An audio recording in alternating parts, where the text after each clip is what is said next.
Ahora que tenemos la base de datos conectada al proyecto y que ya comprobamos que desde Visual Studio Code podemos acceder a la interpretación de la base de datos para crear tablas, crear bases de datos, para hacer, cualquier tipo de query o de comunicación con la base, vamos a intentar crear un nuevo formulario en el que vamos a poder hacer el insert hacia la base de datos, en este caso, como práctica y prueba, de 2 campos.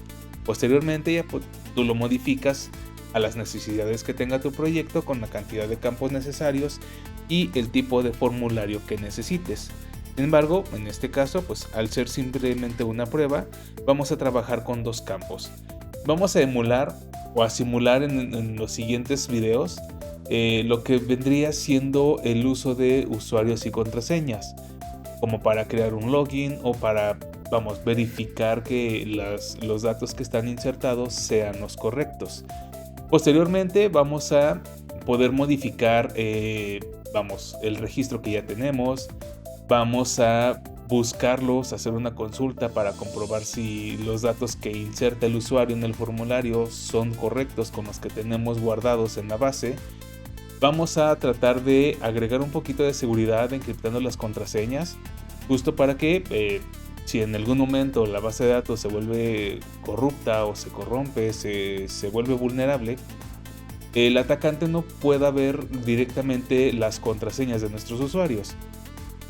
También vamos a procurar que los formularios que insertemos pues sean de la forma más adaptable o adaptada a todo tipo de usuarios que podamos tener.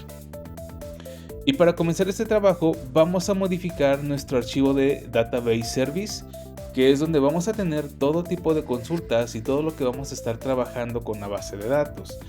Esto pretende agregar una escala de seguridad al no tener la imagen directamente sobre el código que están interpretándose en el navegador. Porque cuando nosotros tenemos el código de la página renderizando, es posible que el usuario malicioso pueda ver el código ASQL que estamos trabajando. De esta forma, en estos archivos, la carpeta data con el data service pretenden ayudarnos a mejorar esta seguridad y a ocultar un poco todo el procedimiento con la base de datos. Lo ideal es que después de saber utilizar esto, puedas migrarlo o puedas evolucionarlo para usarse con procedimientos almacenados. Sin embargo, te repito, en esta serie de videos vamos a ver la forma más esencial, la más básica, seguramente hay más, pero para que puedas tú entender la lógica de cómo es que esto funciona. Y para ello, el primer paso, obviamente, después de modificar en Database Service los protocolos o el código que se va a ejecutar, necesitamos tener una base de datos y necesitamos tener una tabla a la que vamos a dirigirnos. En el video pasado, donde creamos la base de datos con Docker y la conectamos a los 2 servicios, tanto con Azure como con Visual Code, creamos una tabla, una base de datos que se llama test. Hoy, en este video, vamos a crear, mediante el Visual Studio Code, una nueva tabla. Esa tabla que pretende emular o simular la parte de nuestros usuarios. Vamos al icono de SQL que nos proporcionó cuando instalamos la extensión y vamos a dar clic secundario sobre la base de datos que queremos trabajar, en nuestro caso test, y vamos a seleccionar la opción New Query. Aquí vamos a poder escribir código de SQL para tratar de enviarlo hacia nuestro servidor en Docker y ejecute las órdenes tratándose como si fuera directamente sobre un gestor de base de datos nativo como el MySQL que tenemos con XAMPP o el Microsoft SQL Server.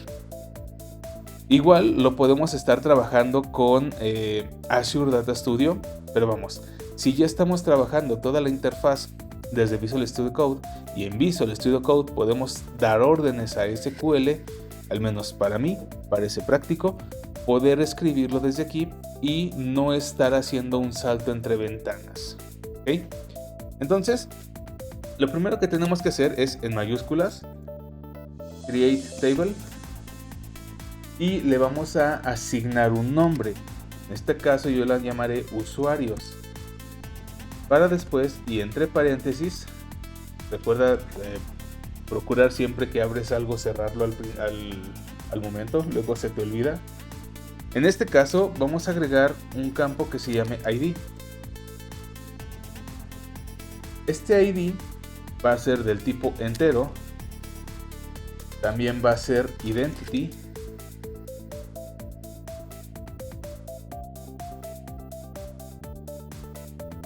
le vamos a asignar que el identity es 1 a 1, que inicia con el número 1 y que termina, o los incrementos que da con cada inserción, es en base a un número, un incremental de 1. Vamos a decirle también que es un primary key, igual en mayúsculas. Terminamos con esta línea y vamos con la siguiente. En este caso, cuando decimos que el ID es entero, es porque pues obviamente va a ser un récord como si fuéramos a crear una serie de folios o un listado de usuarios, incremental, y que cada vez que se inserte uno, pues va a estar marcando un incremento de 1. Es decir, la primera vez que insertemos, le va a asignar a este ID el número 1 y la siguiente vez el 2 y luego el 3 y así va a ir consecutivo según la cantidad de registros que vayamos generando. En este caso, Identity nos va a servir para declarar que solo vamos a aceptar un registro con esa palabra. Te ha tocado ver en varios sistemas o en varios lugares que pide crear un usuario y una contraseña, te dice que el usuario ya está ocupado. Y vamos, si permitimos que existan 2 o 3 usuarios exactamente con el mismo nombre, va a fallar el sistema, o al menos no va a hacer lo que pretendemos. ¿Por qué? Si el usuario 3 que tiene el mismo nombre de usuario intenta iniciar sesión, va a marcarle un error porque a lo mejor nuestro sistema, al momento de consultar a la base de datos, está entregando o está asignando los valores del usuario número 1. Y en ese caso, aunque el usuario es correcto, las contraseñas no van a coincidir y va a generar un error.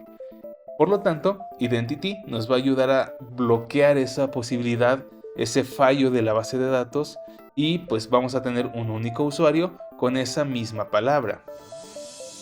Después del Identity, vamos a asignar el segundo campo, que en este caso es usuario. Puede ser usuario, puede ser user, puede ser el nombre, puede ser name, esto ya es a tus necesidades según el proyecto lo dicte. Entonces tenemos el usuario, este usuario pues va a corresponder a un varchar y lo vamos a limitar a 25 caracteres, 24 caracteres. ¿Okay? Esto de la limitación a 24 caracteres no es como un estándar, no es algo que tengas que hacer, pero nos ayuda a mantener la estética o mantener la configuración de bits y bytes, donde pues sabemos que la cantidad de espacios es correspondiente según la base binaria. En este caso pues 24 no es totalmente viable, lo ideal sería utilizar 32, sin embargo es algo que tú puedes elegir al momento de crear los datos. Incluso puedes dejarlo como la base normal, que son 50 caracteres, y pues ningún problema. Aquí la recomendación es limitarlo pues para que haya un estándar en toda nuestra información dentro de la base de datos. Entonces, si lo dejamos con 32, no pasa nada. Lo importante es lo siguiente, declararlo como not null. Esto va a permitir que el archivo o la base de datos no espere o no permita que existan campos vacíos. Y el usuario es un dato que tenemos que asignar sí o sí, y asignarlo como not null va a permitir que no quede vacío.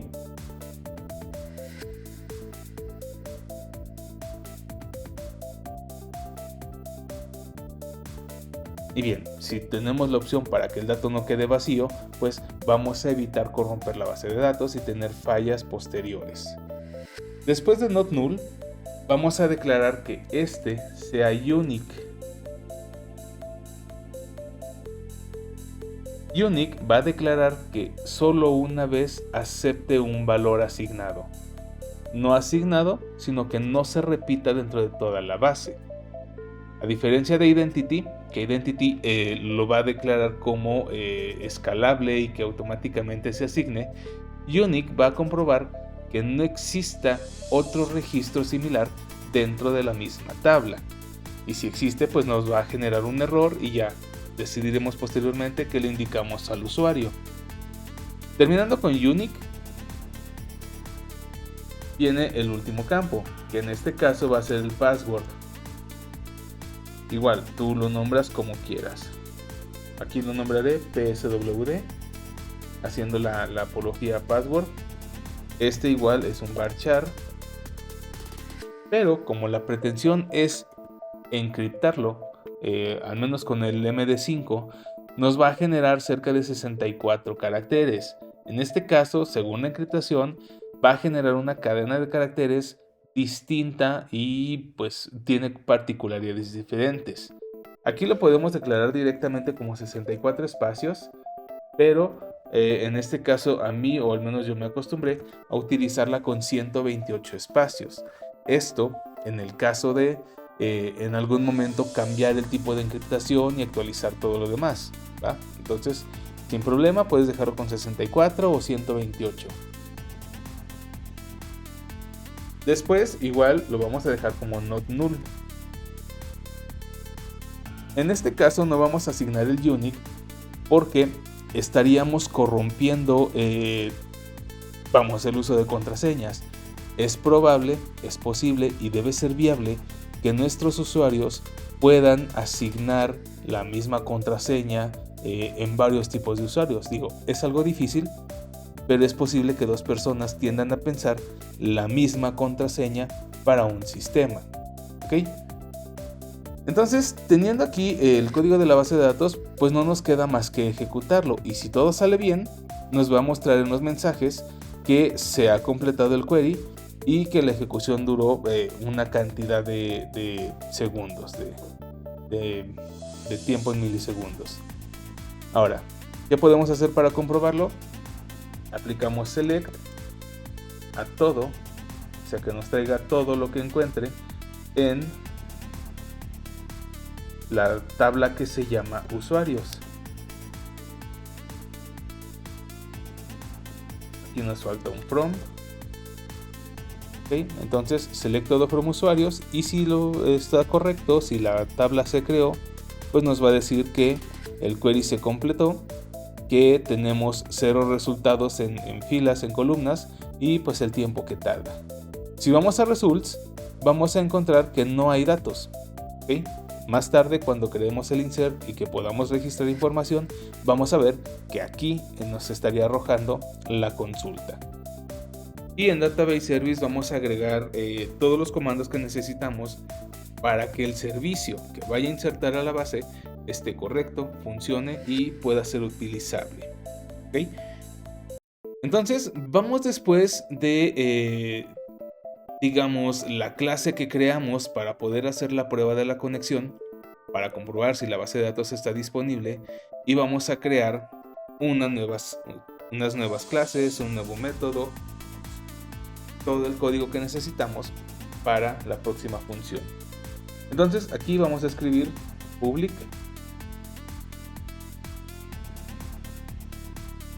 esto va en minúsculas, public async un task y le vamos a asignar que ese task se llame, en este caso y como prueba, el insert record sync.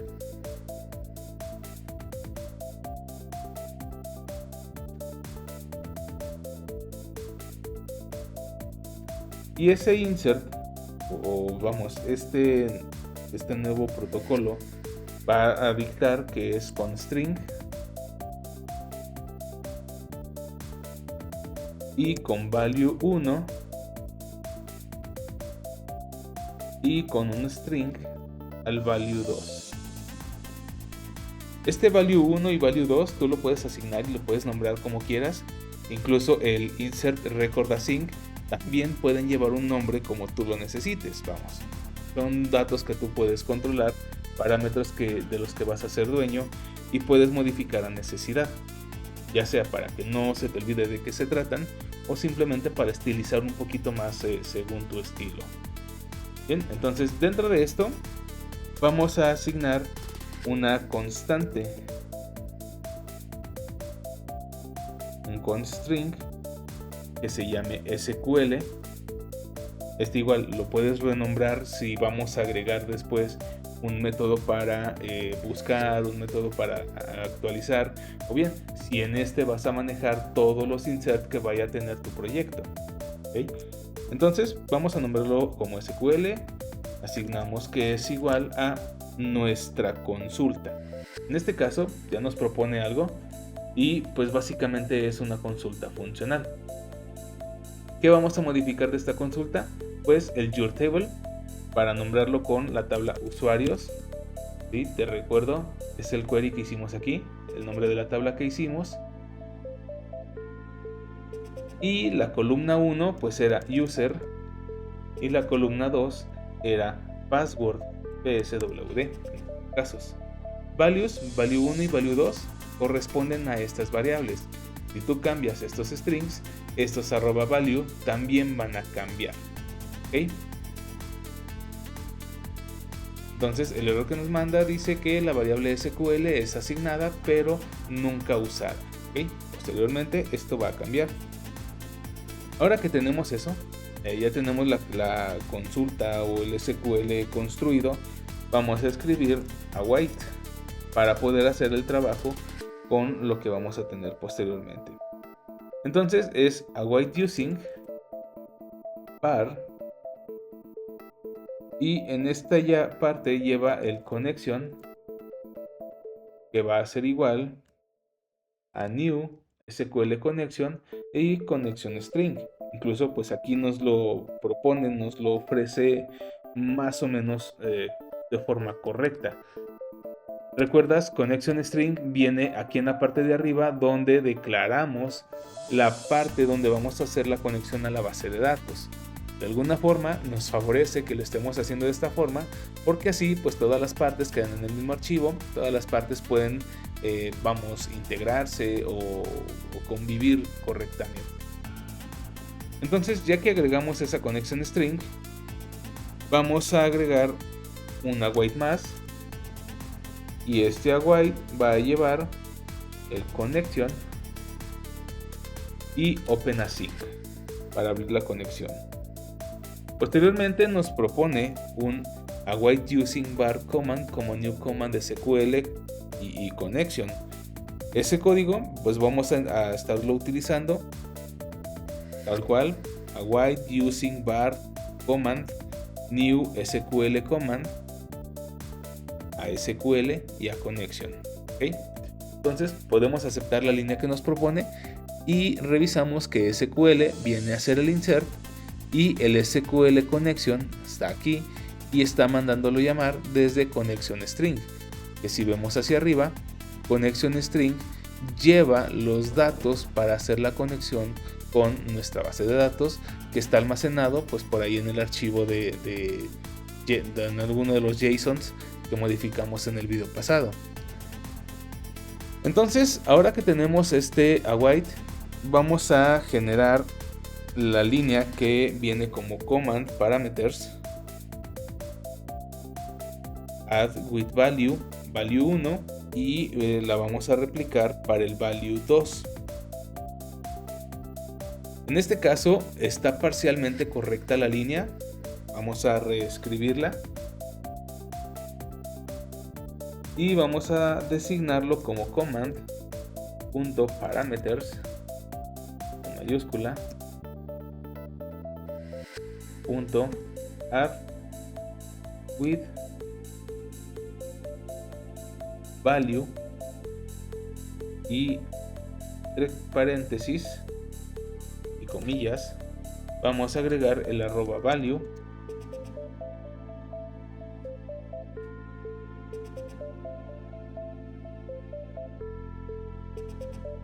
o bien lo podemos nombrar nada más como v1 para identificarlos posteriormente, coma, bueno, comillas primero y luego coma, y le vamos a decir que corresponde a value 1. ese value 1 que creamos en la parte de arriba y donde están los values para el insert. Hay un error porque pues, es value, escribí como value. Y después del paréntesis vamos a agregar dos símbolos de interrogación, marcando el object. Esto todo sin cerrar el paréntesis. Un objeto.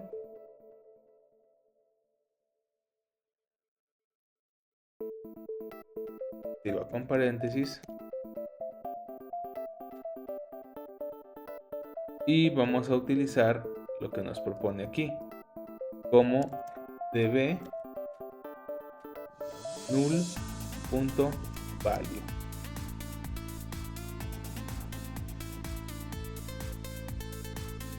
Punto y coma.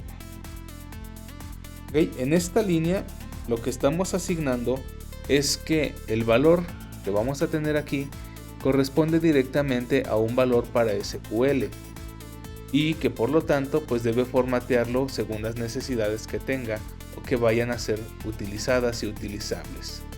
¿Okay? Esta misma línea la vamos a replicar para el value 2, command parameters with value, ahora con el 2 y vamos, la misma estructura, el mismo código.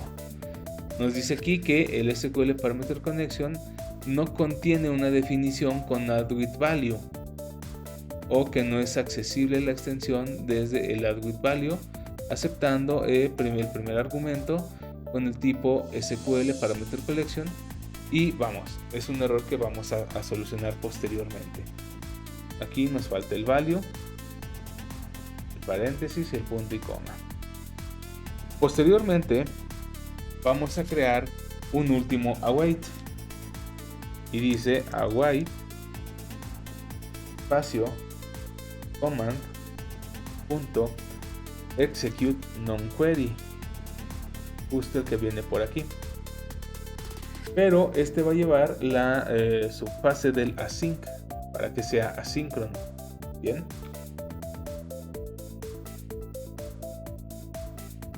entonces de esta forma más o menos estamos terminando esta parte del código. Vamos a ver qué tipo de error es el que viene aquí y cómo lo podríamos solucionar. Recuerda que si te posicionas en el error, aquí aparece un dibujo con un símbolo y pues aquí nos propone que cambiemos el add with value por add with value, exactamente pues más o menos la misma. ¿Qué puede ser? Que a lo mejor estamos escribiendo algo de forma incorrecta. Entonces si lo cambiamos, vemos que cambia a una opción en morado. Y revisamos también la del execute non-query, que por ejemplo no debería llevar este end, y pues ya queda como solucionada esa parte. Bien, esto es todo lo que vamos a realizar con este archivo. Aquí no tenemos nada más que hacer, ya está creado digamos el protocolo o el comando que se va a estar ejecutando, y lo que nos resta es en el formulario hacer los cambios necesarios para justamente crear el formulario y posteriormente utilizar este código. Vamos a crear en el Home Razor un formulario en el cual vamos a mostrar dos cajas de texto, dos input text, para poder generar información y enviarla hacia la base de datos. Lo primero que tenemos que hacer es agregar un using más. Recuerda, es @using. Y en este caso vamos a empezar como Microsoft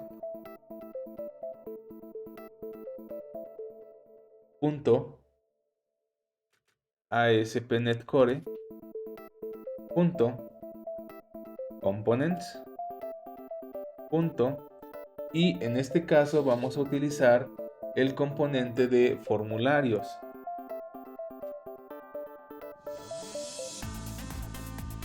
Esto nos va a permitir crear formularios dentro del proyecto y que digamos trabajen como si fueran un formulario de escritorio o un formulario de cualquier tipo de aplicaciones, encapsulando tanto los inputs como el botón que necesita y ciertas particularidades que le podemos configurar. Entonces, teniendo ya el using listo, vamos a la parte de los botones. Vamos a crear una etiqueta que se llama HR.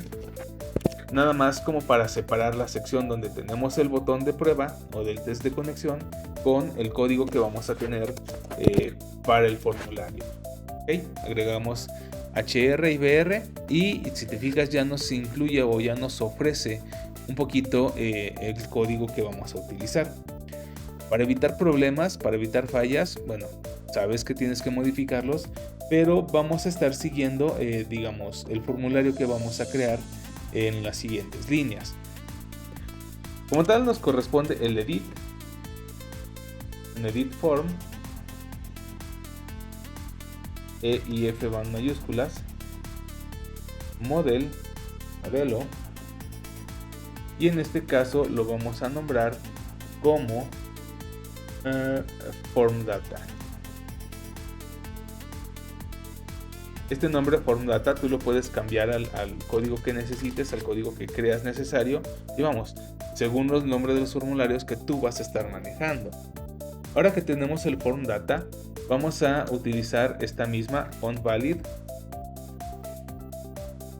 para que trabaje o para que funcione cuando haya un submit válido. Es decir, si tenemos 3 campos de texto y los 3 son necesarios, pues en ese caso solo va a enviar el submit cuando esos 3 campos estén llenos, estén utilizados o vamos, tengan información. Ok, entonces vamos a utilizar en este caso su propiedad handle y con su sufijo o con su función, vamos a decirlo, submit. Entonces sería así como handle submit. No lo acepta como cambio de color, pues vamos a revisar. Ahí está, handle submit. Y otra vez el código que nos genera extra. Submit, comillas, y terminamos con esa etiqueta. Y todo lo que viene dentro de esto, pues ya es algo que vamos a estar agregando posteriormente. Bien, handle submit y form data pues son 2 variables que aún no estamos utilizando y pues en las siguientes líneas van a existir y vamos a quitar ese tipo de error. Posteriormente vamos a agregar 2 etiquetas más. Esta va como data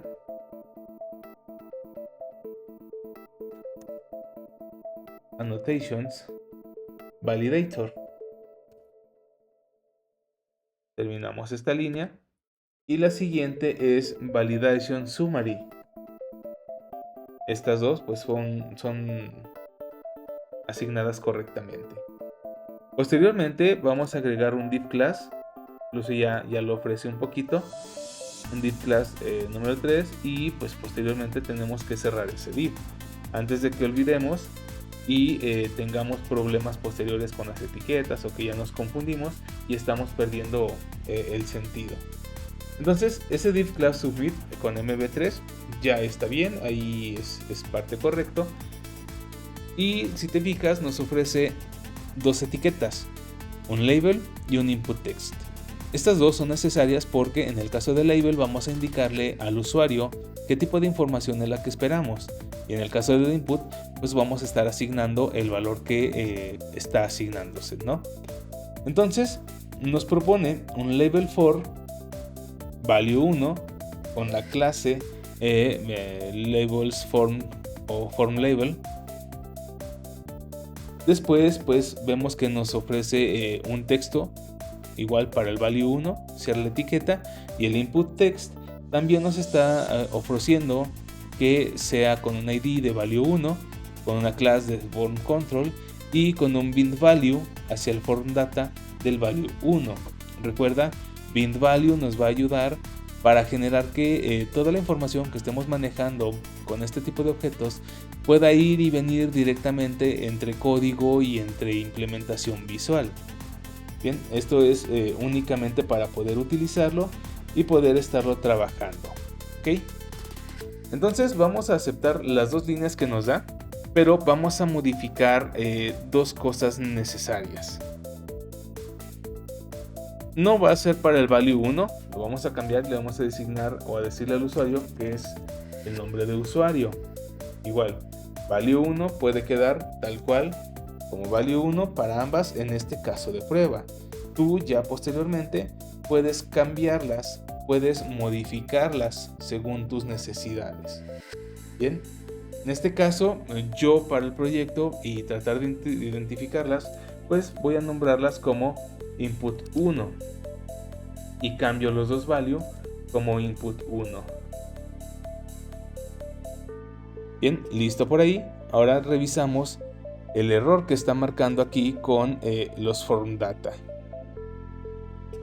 Le damos doble clic, nos aparece el foco y dice que el form data está usándose por o por código de using MySQL Server, mismo que debería estar aquí arribita. Ok, entonces en ese caso vamos a declararlos pues tal cual están, así, o podemos intentar reescribirlos. Form data, que es este mismo, y value 1 pues es vamos a tener que cambiarlo, a sustituirlo a lo mejor por field 1, por campo 1, porque vamos, estas son variables que estamos trabajando.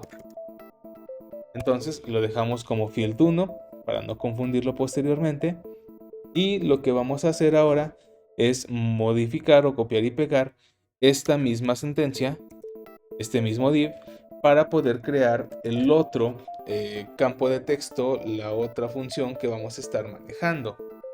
En este caso pues ya no es input 1, vamos a trabajarlo con el input 2, y en este caso field 1 va a pasar a field 2. Bien, entonces una vez terminado con el formulario, vamos a agregar el botón para poder hacer el submit, para poder hacer el envío de datos.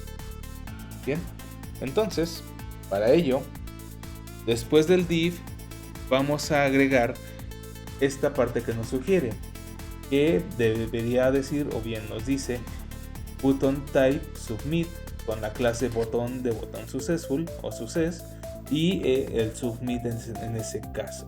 ¿Okay? La aprovechamos y pues nosotros tenemos que cambiar submit por guardar datos. ¿Okay? Entonces, de alguna forma con esto el formulario está creado.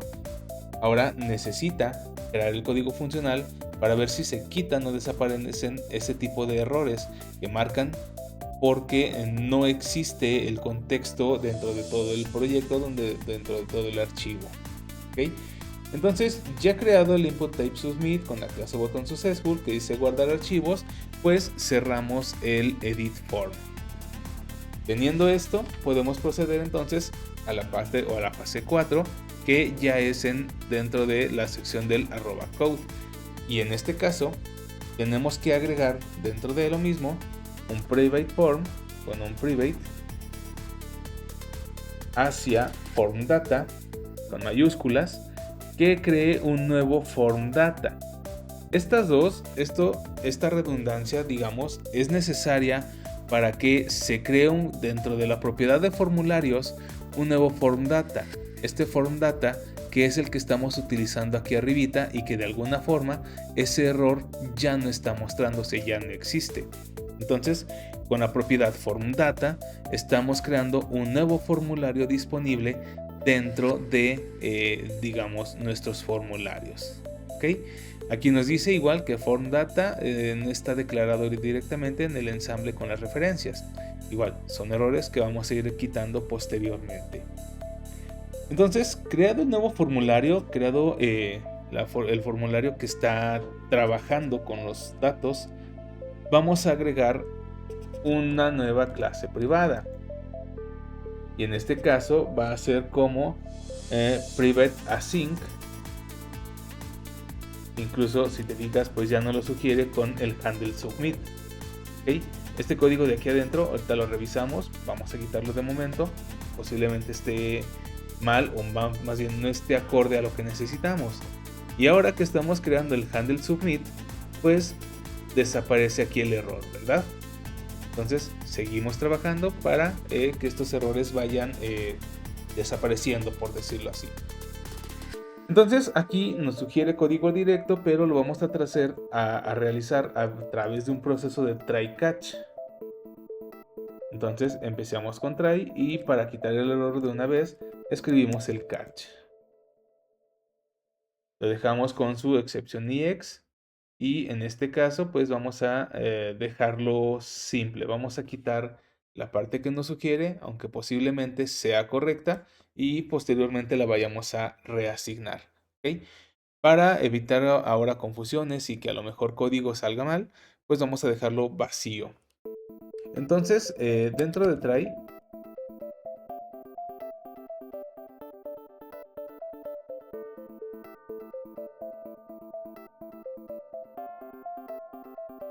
dentro del try vamos a escribir entonces un await hacia el DB service. La forma en que lo que sugiere aquí pues es como DB minúsculas, DB service, y vamos a utilizar la que nos propone. Si te fijas dice insert records async, y ese insert record async, si bien recuerdas, lo traemos desde esta parte donde está todo el comando que vamos a utilizar. Entonces en ese caso lleva punto insert records async y vamos a decirle que tome del formulario, de los datos del formulario, el field 1 y el field 2, justo como está aquí la propuesta. Y en este caso field 1 y field 2, si recuerdas, vienen de aquí, field 1 y field 2. ¿Ok? Entonces procedemos por aquí un poquito y vemos que ya sugirió directamente una await a JavaScript con el invoked void async hacia la propiedad alert y con el argumento el data insertado successfully. Ya anda hablando como los indios. Entonces aquí vamos a cambiar el mensaje como datos almacenados correctamente. ¿Okay? Y hasta este punto pues ya estamos terminando y estamos llegando a la parte o a la función donde se está guardando correctamente nuestra información en la base de datos. ¿Qué necesitamos dentro de esta parte? Regresar el formulario hacia a un formulario en blanco. En este caso pues ya lo sugiere. Si te fijas, nos dice en el caso limpiar el formulario después de guardar todo lo que tenemos y hacia el mismo form data. ¿Ok? El catch lo vamos a tener únicamente con una await, y si te fijas lo sugiere, una await al GIS con el invoked void async hacia la propiedad alerta con el error y el error de mensaje. ¿Okay? Esto para identificar qué es lo que está fallando, qué fue lo que hicimos mal. Entonces cerramos con try catch, cerramos la clase privada asíncrona que tenemos por ahí con el handle submit y vamos a crear una nueva clase. Esta será como private class y la vamos a nombrar formData, ¿sí? Con mayúsculas ambas. Okay, este código que está trabajando aquí adentro, que ya nos sugirió, pues no es lo que vamos a necesitar. Entonces escribimos form data y su par de llaves. En ese caso, si te fijas, ya nos está sugiriendo el public string de field 1 y el public string del field 2 para reutilizar y mandar llamar las dos variables que creamos anteriormente, estos field 1 y field 2, con el método bindValue. ¿Okay? Aquí no está tomando esta parte, hay que reescribirla como form.formData hacia el field 2. Y marca un error que podría ser porque estamos escribiendo este input mal. Vamos a dejarlo temporalmente como text para evitar ese problema. input text y de alguna forma quita el error. ¿Okay? Posteriormente lo vamos a cambiar. Entonces, en teoría esto ya estaría funcionando, ya es correcto. Estos mensajes amarillos, pues recuerda que no son errores, que son como inconsistencias que hay. Y dice que falta el constructor para el data string de field 1. Si le pedimos que le explique, pues nos vamos a marcar que necesita una explicación o que tiene que generar un constructor nuevo para poder utilizarlo. Y justamente este constructor está aquí. ¿Ok? Entonces, de momento esto no tiende a ser un error, no debería generar alguna falla, algún problema, y podemos testearlo ahora mismo. Ejecutamos el proyecto, esperando que estas advertencias no generen un problema posterior, un problema real.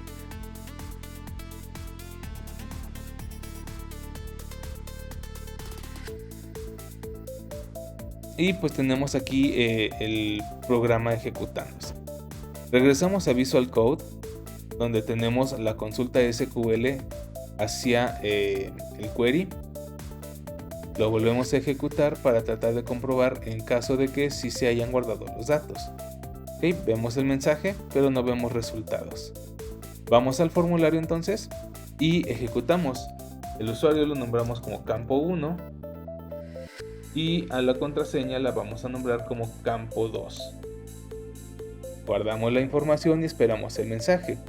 Dice que debería estar declarada el escalar o la variable value1. ¿Okay? Este error entonces vamos a buscarlo donde tengamos justamente esa parte como value1. En database service tenemos aquí v1 y tenemos el v2. ¿Okay? Entonces tenemos asignado que en el constante o la constante de string, en el string tenemos value1 y tenemos un value2. Para esto tenemos entonces que revisar dónde tenemos la llamada de la conexión. Si vemos por aquí arribita, tenemos en el form data que tenemos field 1 y tenemos en este caso un field 2. ¿Ok? Mismos que existen en el formulario, mismos que estamos tomando aquí en esta parte. ¿Ok? Entonces en database vamos a seguir revisando los dos valores que tenemos asignados en el caso de que en esta sección es donde se encuentre el error funcional. ¿Ok? Entonces puede ser que nos estemos equivocando con los nombres que tenemos aquí o con las posiciones. Incluso si estamos fallando con la tabla usuarios, podemos llegar a ver que esto es incorrecto. ¿Ok? Entonces, como tal, dentro de las tablas que tenemos aquí en SQL, que podemos ver con la extensión, tenemos a usuarios y tenemos 3 columnas. Comprobamos que justo se llaman USR y que se llaman PSWD, justo ambas que están aquí. ¿Ok? Entonces tenemos value 1 y tenemos el value 2 pues correctamente asignados.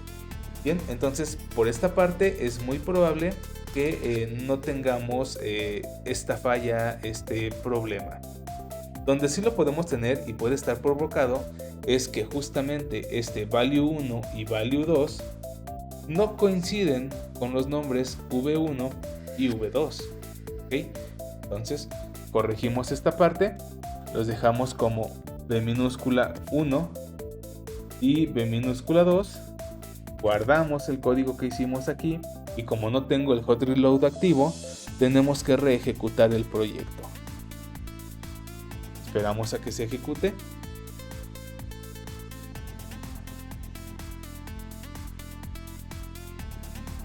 Y volvemos a hacer la prueba. Campo 1 y campo 2. Intentamos guardar y dice que los datos fueron almacenados correctamente. Bien, para comprobar esta parte regresamos a nuestra query o nuestra consulta de select from usuarios y vemos que efectivamente existen campo 1 y campo 2. Regresamos al formulario y aceptamos y vemos que se limpia automáticamente. Entonces asignamos una vez nuevos valores como prueba 1 y prueba 2. Guardamos la información, dice que es correcto y volvemos a ejecutar el mismo query. Bien, vemos que se están agregando los dos valores y por aquí ya podemos dejar como terminado, como funcional, esta parte de el proyecto, esta nueva función. Te queda ponerlo a prueba y adaptarlo a las necesidades que tenga tu proyecto hacia el futuro. Bien, terminamos por aquí el video.